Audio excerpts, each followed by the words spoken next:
O sol poente de Lisboa derramava-se como mel derretido sobre o Tejo, mas no coração da cidade, nas entranhas do cinema São Jorge, um grito ecoou como o lamento de um fado proibido. Mentira! Tudo isso é uma farsa roteirizada, berrou Maria Santos, sua voz cortante como a lâmina de um canivete alfacinha, e quando pelo salão lotado de espectadores atonitos. Seus olhos castanhos, afiados como os de uma águia que fareja em postura, fixaram-se na tela ainda tremulosente, onde os créditos finais rolavam ao som de uma melodia melancólica de Amália Rodrigues. A plateia murmurava, dividida entre o escândalo e a curiosidade voraz. Afinal, Maria era a crítica de cinema mais temida de Portugal, aquela cuja pena no jornal de notícias podia erguer ou sepultar uma carreira com a mesma facilidade com que o vento do Atlântico varria as ruas de Alfama. Mas naquela noite de outono de 2025, durante o Festival de Cinema Independente de Lisboa, ela não estava apenas destruindo um filme, estava rasgando o véu de uma ilusão que a atingia no mais profundo da alma. Maria, aos 35 anos, era uma figura icônica nas tertúlias literárias da Baixa, alta, esguia, com cabelos pretos curtos que emolduravam um rosto angular marcado por rugas precoces de noites insones devorando roteiros. Vestia sempre um casaco de lã cinza, herança de sua avó minhota, e carregava um bloco de notas onde anotava não só críticas, mas fragmentos de saudades que nunca ousara confessar. Seu último amor, uma pintora de Coimbra que partira para Paris prometendo cartas que nunca chegaram, havia deixado com um cinismo blindado contra finais felizes. O cinema mente para nos consolar, costumava dizer em suas colunas, mas a vida portuguesa é feita de fados sem rimas perfeitas. E ali, naquele filme intitulado Sombras do Tejo, ela vira o reflexo de sua própria ferida, uma história de duas mulheres, uma jornalista cética e uma artista enigmática, que se amam contra o pano de fundo das ruelas empedradas de Lisboa, mas cujo clímax se resolve em um abraço sob as estrelas, como se o preconceito social evaporasse com um fado auto-hollywoodiano. A diretora, creditada como a Oliveira, era um fantasma. Ninguém a conhecia pessoalmente. Os rumores sussurravam que era uma expatriada, talvez brasileira ou africana, fugindo das amarras da fama. Maria, impulsionada por uma raiva que misturava inveja e desejo, jurou desmascarar a impostora. Eu vou encontrar você à Oliveira, murmurou para si mesma enquanto saía do cinema, o ar fresco da Rocio carregado do cheiro de castanhas assadas misturando-se ao sal do rio. Mal sabia que o destino, caprichoso como de um romance de Eça de Queiroz, já tecia sua teia. 2 dias depois, em uma pastelaria escondida no Chiado, onde o aroma de pastéis de nata se entrelaçava com o burburinho de conversas em voz baixa, Maria avistou-a pela primeira vez. Não no festival, mas em um canto sombreado, rabiscando furiosamente em um caderno de capa de cor envelhecido. Ana Oliveira, pois era esse seu nome verdadeiro, guardado como um segredo de confissão, tinha 28 anos, cabelos castanhos ondulados que caíam como cachoeiras sobre os ombros e olhos verdes que pareciam capturar a luz do Atlântico em uma manhã de verão. Vestia uma saia plissada flórida e quando os padrões dos bordados alentejanos de sua mãe e um colar de contas de vidro colorido que tilintava suavemente a cada gesto. Ana era de Faro, no Algarve, onde crescera ouvindo as ondas quebrarem contra as falésias e as histórias de pescadores sobre amores perdidos no mar. Filha de um cineasta amador que filmara casamentos locais com uma câmara Super 8, ela herdara a paixão pelas imagens em movimento, mas também o medo da exposição. Seu filme Sombras do Tejo era semi-autobiográfico, inspirado em um romance fugaz com uma colega de universidade em Lisboa, anos antes, quando o peso da família católica e da sociedade conservadora forçara a engolir o amor como um espinho na garganta. Ana ergueu os olhos do caderno ao sentir o olhar de Maria sobre si. Desculpe, está ocupada esta mesa? Perguntou Maria, sua voz ainda rouca do escândalo no cinema. Ana hesitou, reconhecendo-a instantaneamente, quem em Lisboa não conhecia a rainha da crítica? Mas algo na vulnerabilidade por trás da fachada afiada de Maria a fez acenar. Não, sente-se. Eu adoro o cheiro de café aqui, lembra-me de casa, no sul. Elas conversaram por horas, como se o tempo fosse um roteiro descartado. Maria falou de seus medos de envelhecer sozinha em um apartamento cheio de posterios desbotados. Ana, cautelosamente, de sua infância em Praias Douradas, onde as conchas sussurravam segredos. Não mencionou o filme. Ainda não. Os dias seguintes foram um redemoinho de encontros casuais que pareciam orquestrados pelo espírito de Lisboa, um passeio pelo Jardim da Estrela, onde as folhas outonais dançavam ao vento, uma visita ao mercado da Ribeira, provando queijos da Serra da Estrela e vinhos do Douro que aqueciam o peito como um abraço proibido. Maria sentia o coração bater em um ritmo que não era o seu, um fado vivo, pulsante.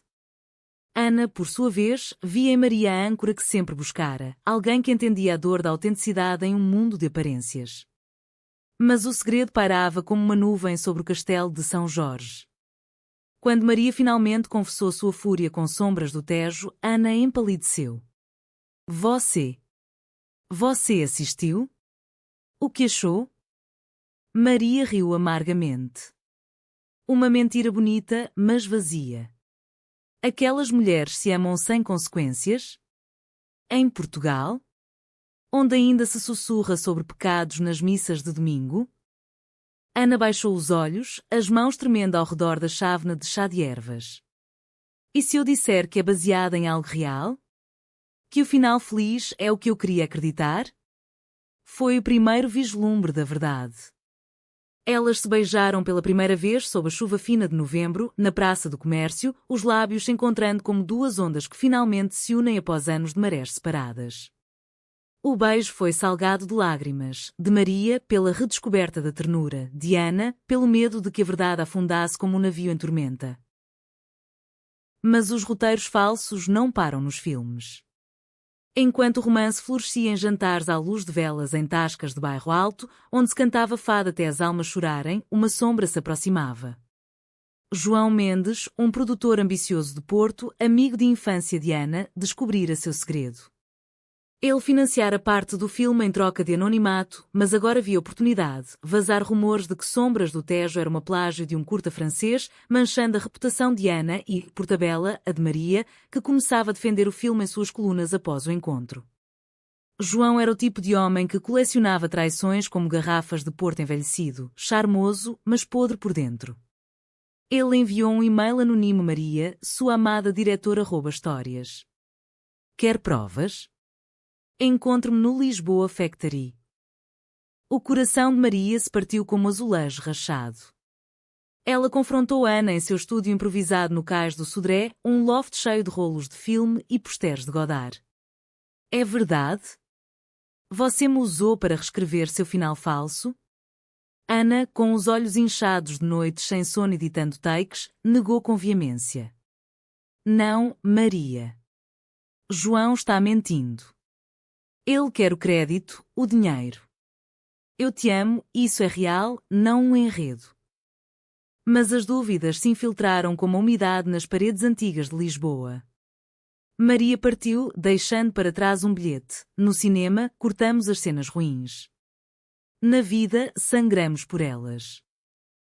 A neblina do Douro envolvia Porto como um manto de segredos antigos, mas em Lisboa, o inverno de 2025 trazia ventos que levavam promessas quebradas pelas ruelas de moraria. Maria vagava pelas margens do Tejo, o casaco apertado contra o peito, revivendo o beijo na chuva como se fosse uma cena deletada de um filme que nunca terminaria. Seus artigos no jornal agora eram veneno destilado. Sombras do Tejo não é arte, é ilusão barata, um roteiro falso que engana corações famintos por verdade. Os leitores, fiéis à sua franqueza minhota, debatiam em cafés e nas redes sociais, mas Ana lia cada palavra como um punhal. Escondida em seu loft, cercada por storyboards inacabados e fitas VHS de clássicos portugueses como Leopardo de Visconti, que sua mãe lhe mostrara em noites de tempestade no Algarve, Ana chorava fados silenciosos. Porque o amor tem de ser assim, como as ondas que levam e não devolvem, murmurava para o espelho rachado, e quando as letras de Marisa. João Mendes, o traidor de sorriso largo como o vinho do Porto, não parava por aí. Ele marcara um encontro com Maria no Lisboa Factory, o antigo complexo industrial transformado em hub criativo, onde grafites coloridos dançavam nas paredes como almas livres. Veja isto, disse ele, deslizando um dossiê sobre a mesa de um bar improvisado, o ar cheirando a cerveja artesanal e tinta fresca. Dentro, fotos granuladas, Ana em uma festa universitária anos antes, abraçada a uma mulher que se parecia com a protagonista de seu filme. Ela roubou a história de uma ex-namorada. E agora, usa você para polir a farsa. Quer ser a vilã romântica em seu próximo take? Maria sentiu o mundo girar como um carrossel de mentiras. João, com sua gravata solta sotaque nortenho aveludado, inclinou-se para frente. Eu posso ajudar. Financie meu documentário sobre fraudes no cinema português. Você narra, eu produzo. E Ana?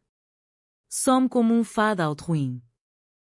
Mas Maria, forjada nas fogueiras da crítica implacável, sentiu uma faísca de dúvida, não sobre Ana, mas sobre si mesma. Porque sempre via falsidade onde havia fragilidade? Naquela noite, sozinha em seu apartamento no bairro Alto, com vista para as luzes tremulosentes da cidade, ela rebobinou memórias, o jeito como Ana ria das piadas secas sobre essa, como seus dedos traçavam padrões invisíveis nas costas de Maria durante conversas sobre tabu de Miguel Gomes. Eu sou a falsa aqui, confessou para vazio, derramando um copo de ginginha que se espalhou pelo chão como lágrimas vermelhas. Enquanto isso, Ana, impulsionada pelo desespero de uma alma lentejana que não se rende ao seco, decidiu revelar tudo. Ela convocou uma coletiva de imprensa improvisada no Cinema Ideal, um templo de filmes independentes no Chiado, lotado de jornalistas ávidos por escândalo. Vestida em um xadrez simples que evocava as mantas de lã de sua avó, com um colar de conchas do Algarve balançando no peito, Ana subiu ao palco. Sombras do Tejo não é roubo. É confissão. Eu amei uma vez, em segredo, como tantas mulheres em Portugal ainda amam, nas sombras das procissões de Fátima, nos sussurros das tascas de Alfama. O final feliz? É o que eu sonhei porque a realidade nos rouba tanto. Lágrimas escorreram, mas sua voz era firme como o rochedo da arrábida. A plateia aplaudiu, dividida entre empatia e ceticismo, mas Maria, assistindo pela transmissão ao vivo em seu telefone, sentiu o peito apertar. Ana. Minha Ana. O reencontro aconteceu ao amanhecer, no Panteão Nacional, onde os túmulos de heróis portugueses sussurravam lições de honra traída. Maria encontrou Ana encostada à cúpula, o sol nascente pintando seu rosto de ouro. Eu acreditei nele. Em João. Mas não em nós. Ana virou-se, os olhos verdes marejados. E agora? Somos um roteiro sem diretor? Maria estendeu a mão, tocando o rosto de Ana como se fosse uma tela sensível. Não. Somos o filme inteiro. Com falhas, com fado, com amor que não precisa de claquetes para ser real. Elas se abraçaram sob o domo, o eco de seus corações misturando-se ao canto distante de um vendedor de jornais. Mas João, como um vilão de telenovela, não descansava.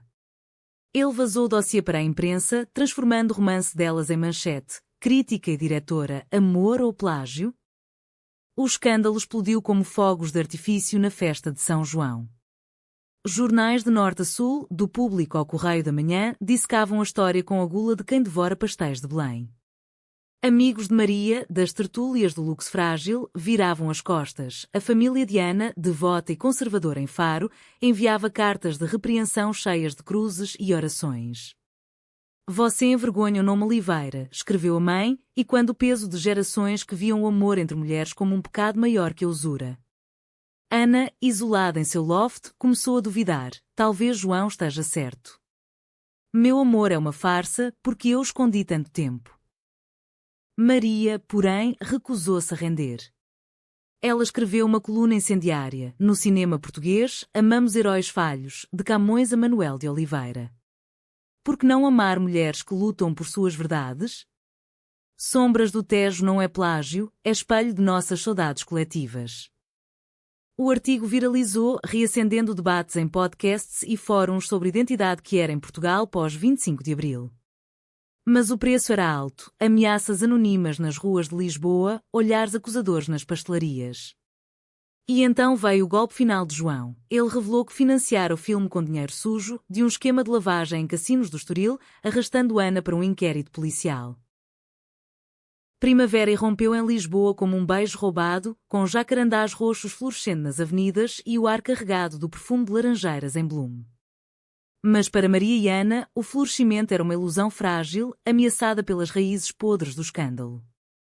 O inquérito policial transformou o loft de Ana em um palco de interrogatórios frios, onde detetives de rostos impassíveis questionavam cada take do filme como se fosse uma confissão de crime. Senhor Oliveira, este amor secreto era encenado para encobrir fraudes financeiras? Perguntava um inspetor com sotaque lisboeta arrastado, folheando o dossiê de João.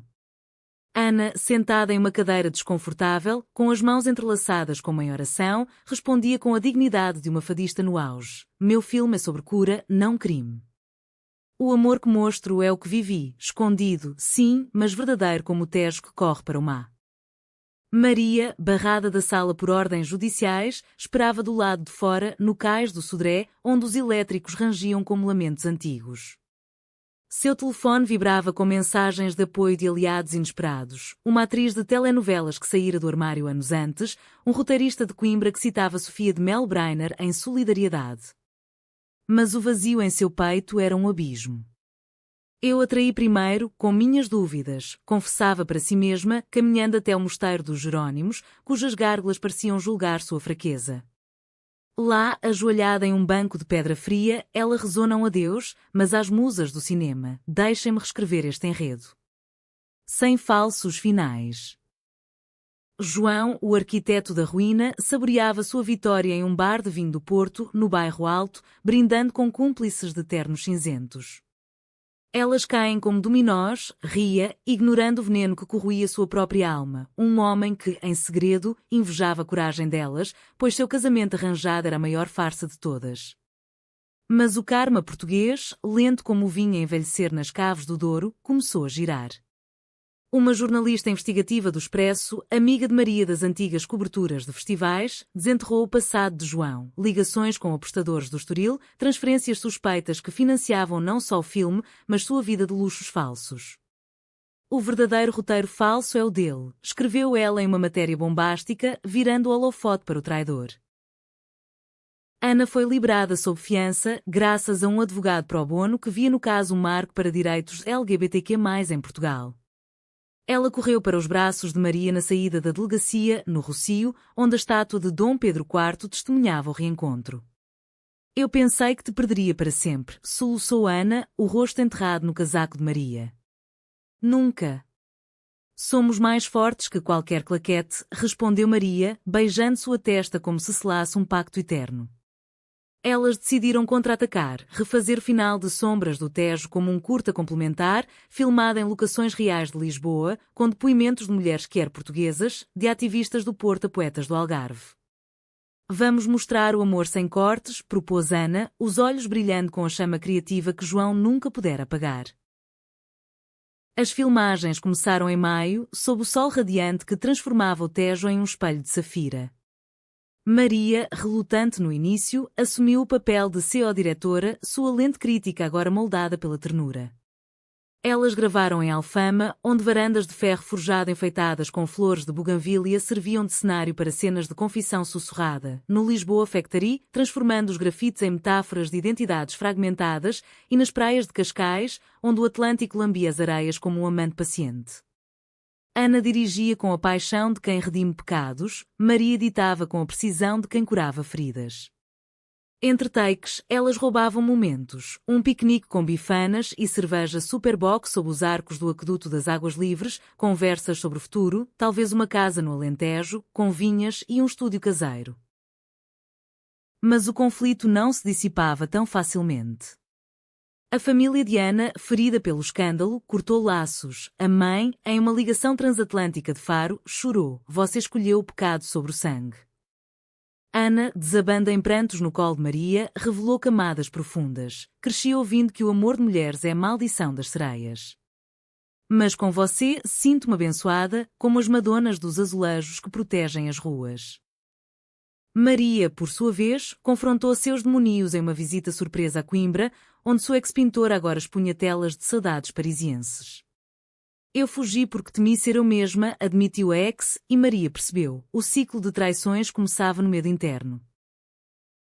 João, acuado pela investigação, tentou um último golpe, subornar um técnico de som para sabotar as gravações, inserindo ruídos falsos que sugerissem diálogos manipulados.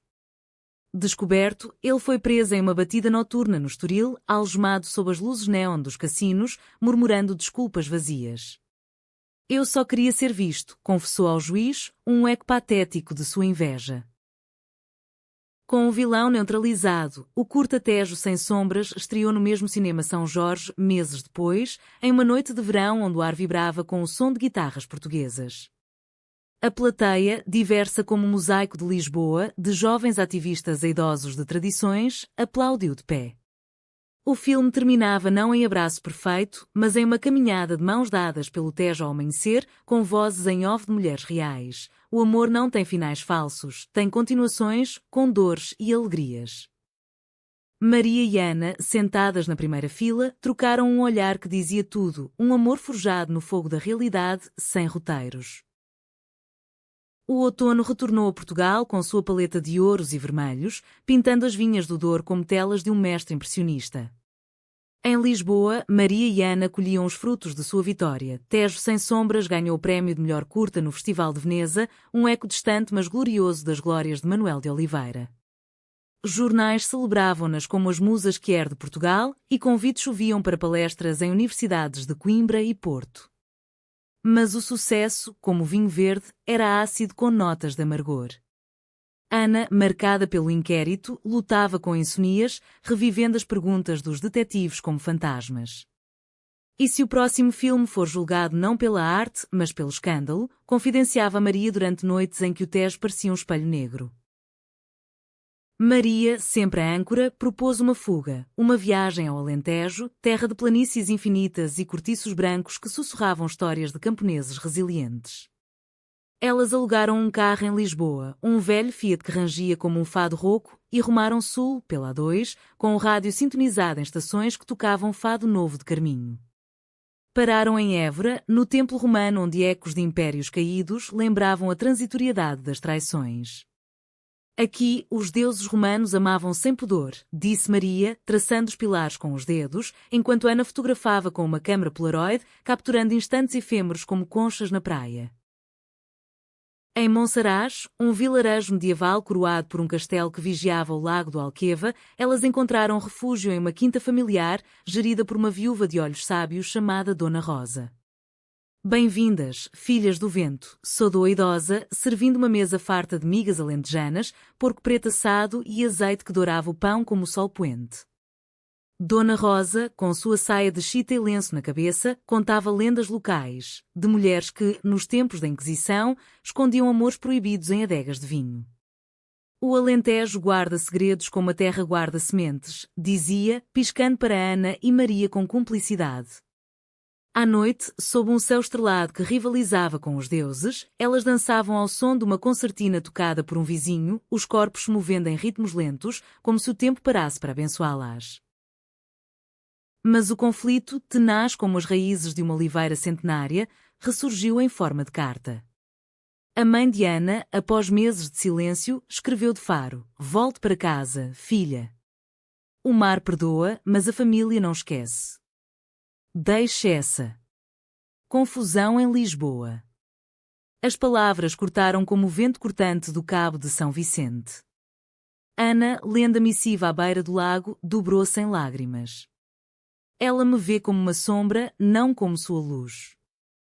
Maria, abraçando-a contra o peito, sentiu sua própria vulnerabilidade. Minha mãe, em Minho, nunca soube de nós. Talvez eu seja covarde, escondendo-nos em roteiros. A viagem tornou-se uma jornada de reconciliação interna. Elas visitaram o Cromlech de Almendres, círculos de pedras pré-históricas que Dona Rosa chamava de altares das deusas antigas. Sentadas entre os monólitos, Ana confessou: "Meu filme foi falso porque eu fiz sozinha, com medo. Agora, com você, posso filmar a verdade, nossa verdade." Maria, tocando uma pedra marcada pelo tempo, respondeu: "E eu, que critiquei tanto, aprendi que o melhor enredo é o não escrito, o vivido." Elas juraram ali, sob o sol alentejano, criar um novo projeto, um documentário sobre mulheres lésbicas em Portugal rural, vozes silenciadas pelas tradições, mas que florescem como flores silvestres. De volta a Lisboa, o idílio foi testado pelo retorno de João. Solto sob condicional após delatar cúmplices, ele procurou Maria em uma tertúlia no Chapito, o circo poético às margens do Tejo. Eu errei, Maria. Mas veja, eu tenho contatos em Cannes. Deixe-me redimir-me produzindo seu próximo filme. Seus olhos, outrora frios, agora suplicavam um homem quebrado, confrontando sua própria falsidade.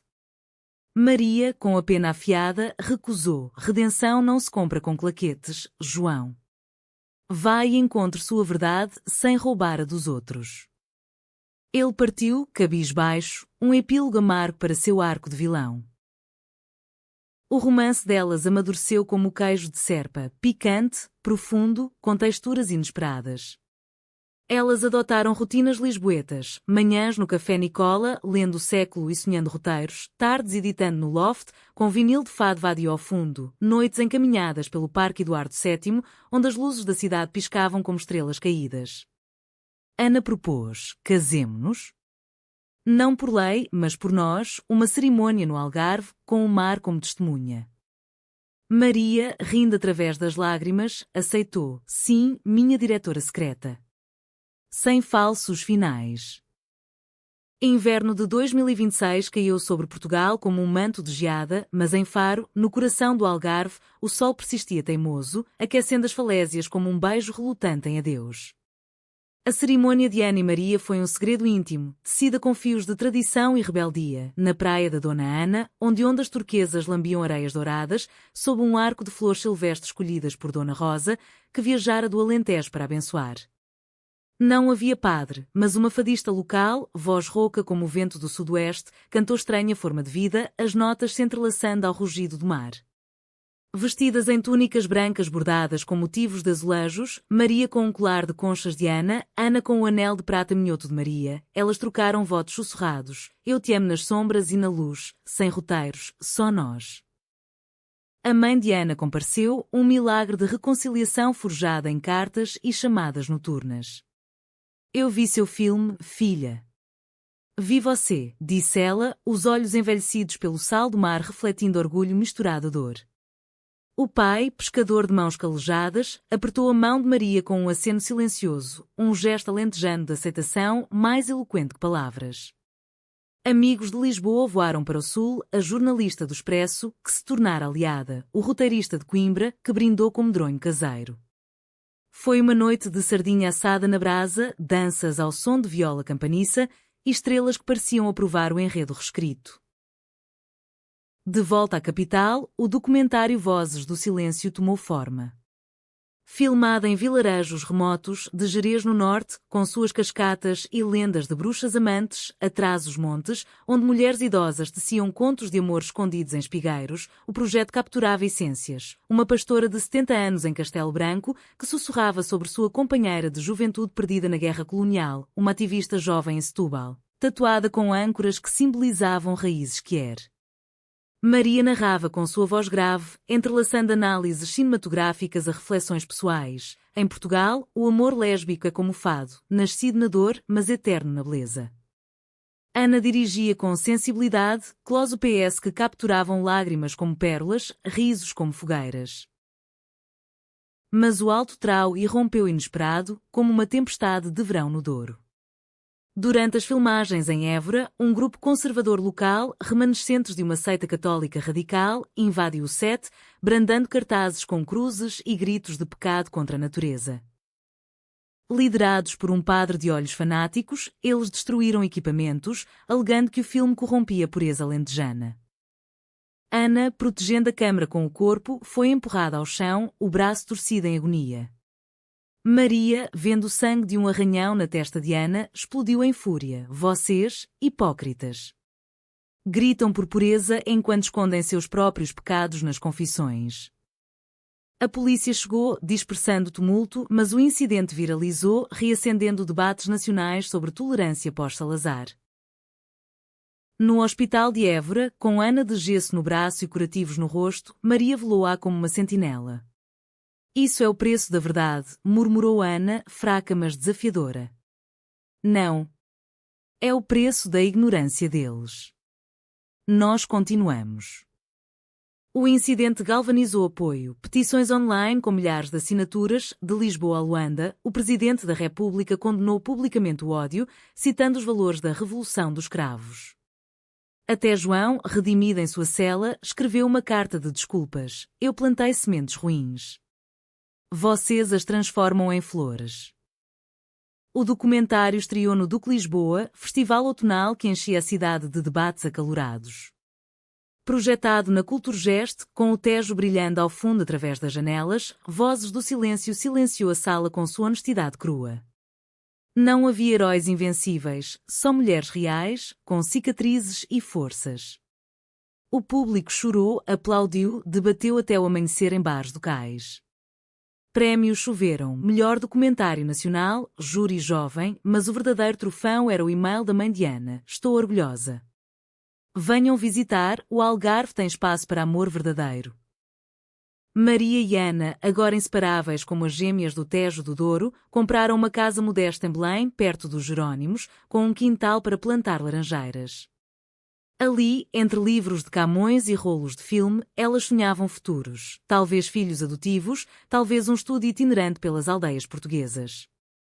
O amor delas, testado por traições e tempestades, florescera em algo humanamente imperfeito, romântico como um fado, dramático como uma ópera de Alfama, mas profundamente real.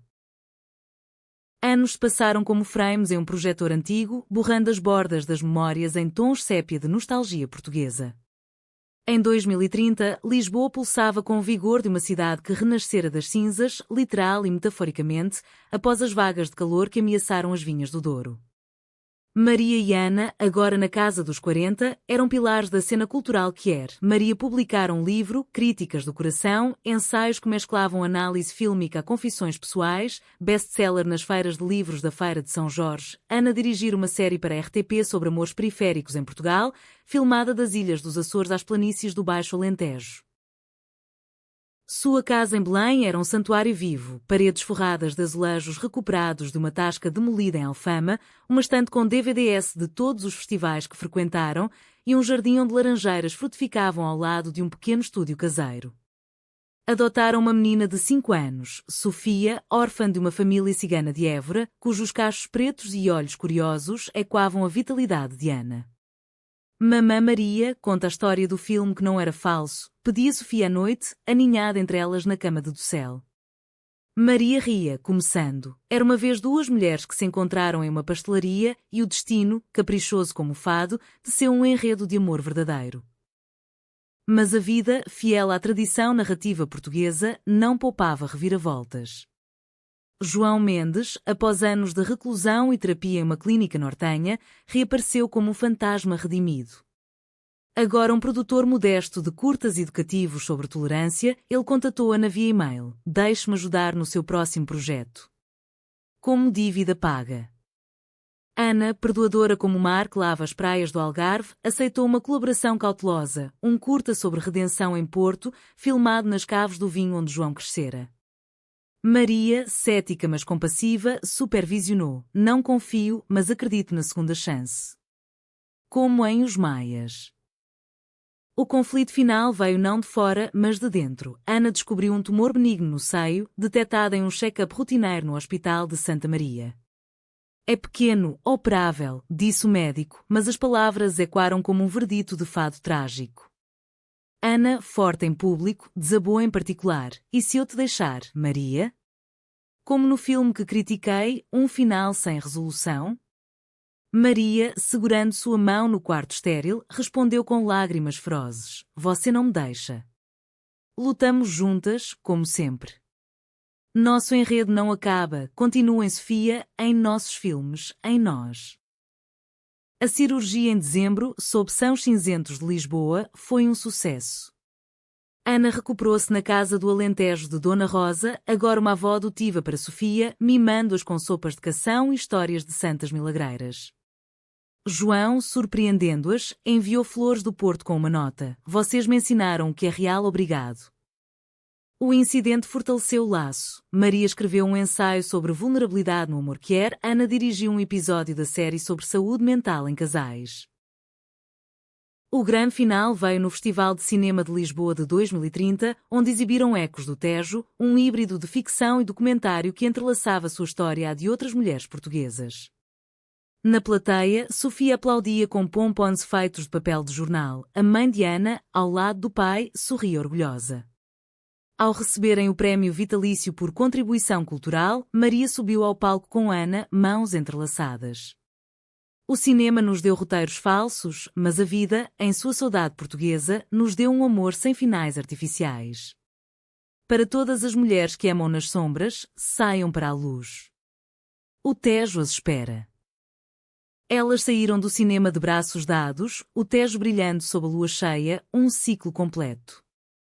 Não era um final feliz hollywoodiano, havia rugas, cicatrizes, dúvidas sussurradas à meia-noite, mas um humanamente perfeito, romântico na essência, dramático nas provações e eternamente verdadeiro, como o fado que ecoa nas ruas de Lisboa para sempre.